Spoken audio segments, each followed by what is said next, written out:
शिक्षक महासंघ जिन्दाबाद, शिक्षक महासंघ जिन्दाबाद। अहिलेदेखि नै पेटीमा बसिहाल्नु भयो। हामी बस्यो भने त सिद्धि हो साथी हो, बस्न मिल्दैन अहिले। प्लिज तपाईँहरू सबै उड्नुहोस् त, यो पेटीमा कोही पनि बस्न मिल्दैन।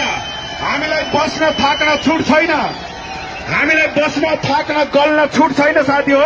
एकचोटि सबैले पुरै जोसको साथमा हाम्रो आन्दोलन जारी छ।